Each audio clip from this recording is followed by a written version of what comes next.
இலங்கையுடைய டேக்ஸில அதாவது வரியில வந்து பார்த்தீங்கன்னு சொன்னால், இந்த 2025ஆம் ஆண்டு வந்து மிகவும் மிக முக்கியமான ஒரு திருப்பு முனையாக அமைஞ்சிருந்தது. அந்த அடிப்படையில இலங்கையுடைய அதிகூடிய வருமானம் ஈட்டிய ஆண்டாக இலங்கை அரசாங்கம் அதிகூடிய வருமானம் ஈட்டிய ஒரு ஆண்டாக இந்த 2025ஆம் ஆண்டு பதிவு செய்யப்பட்டிருக்குது. 2025ஆம் ஆண்டை பொறுத்தவரைக்கும் புதிய அரசாங்கம் பொறுப்பேற்கப்பட்டு 70 வருடங்களுக்கான வரலாற்றை எடுத்து பார்த்தோம்னு சொன்னால், சுதந்திரத்துக்கு பின்னரான அந்த 70 வருட வரலாற்றில வந்து இந்த வருடம் தான் மிகவும் முக்கியமான ஒரு மைல்கல்லை எட்டியிருக்குது. அதாவது வரி வருமானத்தின் மூலமும், ஏனைய இதர வருமானங்கள் மூலமும் இலங்கை அரசாங்கம் ஈட்டிய அதிகூடிய வருமானமாக கருதப்படுகிறது. இதற்கான மிக முக்கியமான காரணமாக, புதிய ஒரு கட்சி அதாவது வழமையாக வருகின்ற 2 அல்லது 3 கட்சிகளுக்கு மாற்றாக, வழமையாக 70 வருடங்களாக மாறி மாறி ஆட்சி அமைக்கின்ற அந்த அரசியல் கட்சிகளுக்கு மாற்றாக புதிதாக ஒரு அரசியல் கட்சி தற்பொழுது உதயமாகி தங்களுடைய ஆட்சி பொறுப்பை ஏற்றிருக்கிறதன் காரணமாக பெரும்பாலான இந்த ஏற்கனவே இருக்கின்ற இந்த வியாபாரிகள் அல்லது வந்து வர்த்தகர்கள் வந்து தங்களுடைய இந்த பாரியளவான வர்த்தகர்கள் டெஃபினெட்லி வந்து உங்களுக்கு தெரியும் அரசினுடைய பின்புலத்தோடு தான் இயங்கிக் கொண்டிருப்பினும். ஆகவே அப்படி இயங்கிக் கொண்டிருக்கின்ற இவர்களுக்கு தற்பொழுது வந்து எந்த விதமான பாரபட்சம் இன்றி நிலுவையில் இருக்கின்ற அனைத்து வரிகளையும் செலுத்த வேண்டும் என்று சொல்லி கட்டளையிடப்பட்டிருந்தது. ஆகவே அந்த அடிப்படையில் தற்பொழுது வந்து இலங்கையில் அதிகளவான வரிகள் அறவிடப்பட்டு கொண்டிருந்தது. ஆகவே அந்த அடிப்படை தான் 2025ஆம் ஆண்டுக்கான உச்ச வருமான வரி வருமான எல்லையை அடைவதற்கான மிக முக்கியமான காரணமாக இலங்கை அரசாங்கத்துக்கு அமைந்திருந்தது. இந்த உச்ச வருமானத்தை அடைகின்ற போது இலங்கையினுடைய அதிமேதகு ஜனாதிபதி அவர்களும் இலங்கையினுடைய உள்நாட்டு இறைவரி திணைக்களத்துக்கு விஜயம் மேற்கொண்டிருந்தார். அது மட்டுமில்லாமல் சுங்க திணைக்களமும் உச்ச வருமானத்தை பெற்றிருக்கிறது. இதற்கு அடுத்த கட்டமாக தற்பொழுது இன்னொரு மிக முக்கியமான ஒரு விடயத்தை வந்து 2026ஆம் ஆண்டிலிருந்து ஆரம்பிக்க எதிர்பார்க்கப்பட்டிருக்கின்றது. இதற்கான முன்னோட்டங்கள் வந்து உண்மையாக ஆரம்பிக்கப்பட்ட ஆண்டாக 2027ஆம் ஆண்டு செப்டம்பர் மாதத்தை கருதலாம். 2027ஆம் ஆண்டு செப்டம்பர் மாதத்தில் புதிதாக கொண்டு வரப்பட்டிருந்த ஒரு வரி கொள்கை தான் இந்த ஆதனங்கள், அதாவது சொத்துக்களுக்கான முதலீட்டு வரி. அதாவது சொல்லப்போனால் அப்படின்னு சொன்னால் சொத்து விற்பனையின் போதான மூலதன வரி என்று சொல்லப்படுகின்ற அல்லது முதலீட்டு வரி என்று சொல்லப்படுகின்ற இந்த வரி அறிமுகப்படுத்தப்பட்டிருந்தது. சொத்துக்கள் மீதான அதாவது சொத்துக்கள் ஒன்றை நீங்கள் வாங்கி அதை விற்கின்ற போது அந்த விற்பனையில் ஏற்படுகின்ற வருமானத்துக்கு ஏற்ற மாதிரியான வரி அறவிடப்படும். முதலாவதாக அந்த வரி எவ்வாறு அறவிடப்படும் என்றதை சொல்லிவிடுறேன். அதற்கு அடுத்தபடியாக இந்த வரிக்கான கால எல்லை என்னது, நிபந்தனைகள் என்று சொல்கிறோம். முதலாவதாக இந்த வரியை வந்து நீங்கள் வாங்கிய விலைக்கும் அதே மாதிரி விற்ற விலைக்கும் இடையில இலங்கையினுடைய உள்நாட்டு வரி திணைக்களம் கணக்கிடப்பட மாட்டாது. அதற்கு முன்னர் இலங்கையில் இந்த வரி ஏற்கனவே அறவிடப்பட்டு கொண்டுதான் இருக்கிறது. அந்த அடிப்படையில் பார்த்தீங்கன்னு சொன்னால் இந்த பிரதேச சபைகள் நகர சபைகளுக்கு உட்பட்ட பிரதேசங்களாக அல்லது பகுதிகளாக இருக்கின்ற போது உங்களுடைய வீடுகளுக்கு ஏற்கனவே சோலை வரி, அதாவது ரேட் டேக்ஸ்ன்னு சொல்லப்படுகின்ற இந்த சோலை வரி வந்து உங்களுக்கு வரும். அதாவது உங்களுடைய வீட்டினுடைய தன்மைக்கு ஏற்ற மாதிரி உங்களோட வீடு வந்து கூரை வீடாக இருந்தால் அதற்கு ஒரு ரேஷியோ ஆஃப் டேக்ஸ் கிடைக்கும். அதே மாதிரி ஒவ்வொரு மாடி வீடாக இருக்கின்ற போது ஒவ்வொரு ஃப்ளோர்ஸுக்கு ஏற்ற மாதிரி டேக்ஸ் கிடைக்கும். அதுலேயும் வந்து வீடு வணிக வீடாக இருந்தால் அதற்கான டேக்ஸ் ரேஷியோ வித்தியாசமாக இருக்கும். அதே மாதிரி வந்து ஒரு ரெசிடென்சியல் வீடாக நீங்கள் தங்குகின்ற வீடாக இருந்தால் அதற்கான வேறொரு டேக்ஸாக இருக்கும். இது மாகாண சபை மாநகர எல்லைகளுக்கு உட்பட்டதாக மாநகர எல்லைகளுக்கு உட்பட்டதாக அறவிடப்பட்டு கொண்டிருந்தது. இப்போ அந்த வரியின் அடுத்த கட்டமாக அடுத்த ஒரு லெவலுக்கு இந்த வரி எல்லை செலுக்கிறது. ஏற்கனவே இலங்கையினுடைய அனைத்து பிரஜைகளும் வந்து வருமான வரிக்கு பதிவு செய்யணும்னு சொல்லப்பட்டிருந்தது. அதாவது உங்களுக்கான TIN number, tax identification number நீங்கள் எடுத்துக்கொள்ளணும்னு சொல்லப்பட்டிருந்தது. அந்த டின் நம்பரை அடிப்படையாக கொண்டு உங்களுடைய சொத்துக்களுடைய விவரங்கள், உங்களுடைய ஆதனங்களுடைய விவரங்களை வெளியிட வேண்டும், பதிவு செய்ய வேண்டும் என்று சொல்லியும் சொல்லப்பட்டிருந்தது. அந்த அடிப்படையில் தான் தற்பொழுது இந்த ஆதன மூலதன வரி என்று சொல்லப்படுகின்ற இந்த புதிய வரி என்று கேபிட்டல் டேக்ஸ் என்று சொல்லப்படுகின்ற இந்த மூலதன வரி வந்து தற்பொழுது அறிமுகப்படுத்தப்பட்டிருக்கு.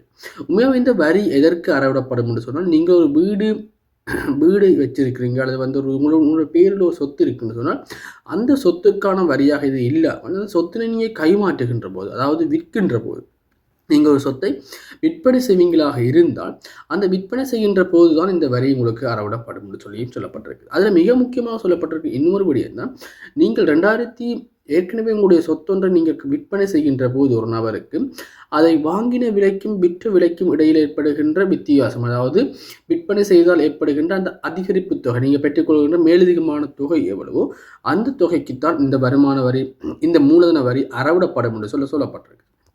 அப்போ இந்த விற்பனை செய்கின்ற விலையை பொறுத்த வரைக்கும் நீங்கள் கொள்வனவு செய்த விலைக்கு இந்த வரி கன்சிடர் பண்ண மாட்டாது. நீங்கள் உதாரணமாக இந்த விலையை வந்து பார்த்தீங்கன்னு சொன்னால் நீங்கள் பர்ச்சேஸ் பண்ணுற அந்த விலையையோ அல்லது வந்து நீங்கள் சேல்ஸ் பண்ணுற விலையோ விற்கிற விலையோ இங்கே வந்து கன்சிடர் பண்ண மாட்டாங்க. இங்கே மிக முக்கியமாக கன்சிடர் பண்ணப்படுறது நீங்கள் வாங்குகின்ற போது சந்தையினுடைய பெறுமதி என்னன்றதையும் அதே மாதிரி அதை விற்கின்ற போது சந்தையினுடைய பெறுமதி என்னன்றதையும் தான் கன்சிடர் பண்ணுவாங்க. உதாரணமாக இந்த சட்டம் மூலம் அறிமுகப்படுத்தப்பட்டது 2027 ஆண்டு செப்டம்பர் மாதம்.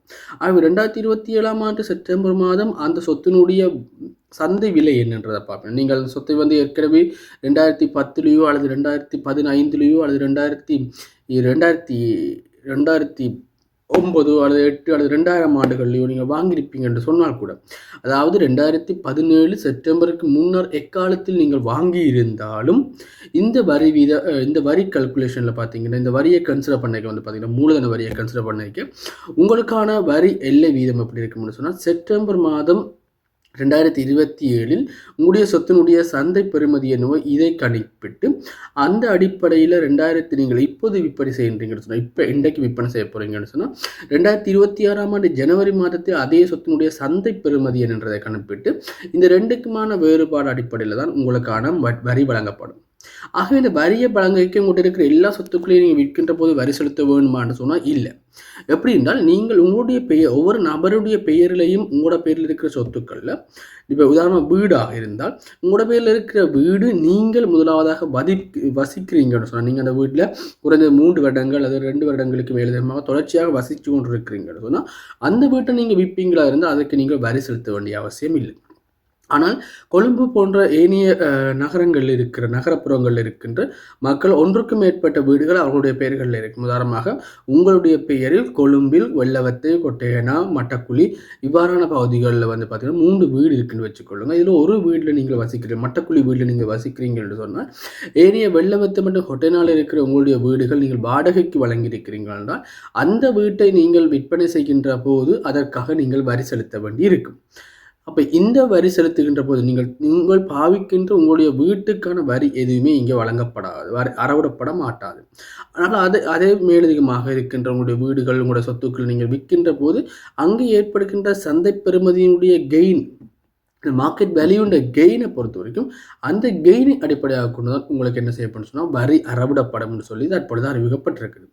இது மட்டும் இல்லாமல் இப்போ ஒரு வீட்டில் வந்து உங்களுடைய பெயர், அதாவது நீங்கள் தான் வீட்டினுடைய குடும்ப தலைவியாக இருக்கிறீங்கன்னு சொன்னால் உங்களுடைய பெயரில் வந்து ஒரு 3 வீடுகள் இருக்கின்றது. அது உங்களோட பிள்ளைகளுடைய பெயர்களில் வந்து பார்த்தீங்கன்னா இன்னும் ஒரு 2 வீடுகள் இருக்குன்னு சொன்னால் அந்த பிள்ளைகளுடைய பெயர் இருக்கின்ற வீடுகளில் அந்த பிள்ளைகள் தொடர்ச்சியாக வசிக்க வேண்டும், அதாவது 2 அல்லது 3 வருடங்களுக்கு மேலமாக வசிக்க வேண்டும். அப்படி வசிக்காத சந்தர்ப்பத்தில் அந்த வீடும் வந்து அவர்களுடைய பெயரில் இருந்தாலும் அதுவும் அவர்களுடைய ஏனைய வருமானம் ஈட்டி தருகின்ற ஒரு ஆதனமாகத்தான் இதை கருதப்படும். ஆக அப்படியான சந்தர்ப்பத்தில் அவர்கள் அதை விற்பனை செய்கின்ற போது அது அவர்களுக்கான வரி செலுத்த வேண்டிய கட்டாயம் ஏற்படும் என்று சொல்லியும் தற்பொழுது அறிவிக்கப்பட்டிருக்கிறது.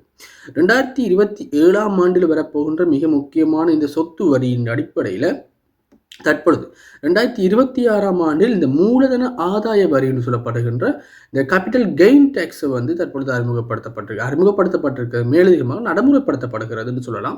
இது 2027 செப்டம்பர் மாதத்திற்கான அமெண்ட்மெண்ட் பாஸ் பண்ணப்பட்டிருந்தாலும், சட்டம் மூலம் பாஸ் பண்ணப்பட்டிருந்தாலும், ஆனால் தற்பொழுது வரைக்கும் பல்வேறுபட்ட ப்ராப்ளங்கள், எக்கனாமிக் கிரைசிஸ், கவர்மெண்ட் சேஞ்சஸ், அதே மாதிரி பார்த்தீங்கன்னு சொன்ன எங்களோட கொரோனா ப்ராப்ளம்ஸ், இப்படி எல்லாத்தாலையும் வந்து ஸ்டாப் பண்ணப்பட்டிருந்தது. தற்பொழுது அது மீள ஆரம்பிக்கப்படுது. ஆகவே இதன் அடிப்படையில் நான் நினைக்கிறேன் பெரும்பாலும் இளைஞனுடைய சொத்துக்களில் வந்து ஒரு குறிப்பிட்ட சொல்லக்கூடிய அளவுக்கு சொத்துக்களுடைய விலைகள், வீடுகளுடைய விலைகள் பிராந்திய ரீதியாக குறைவடையக்கூடிய சந்தர்ப்பங்கள் இருக்குது என்று சொல்லலாம்.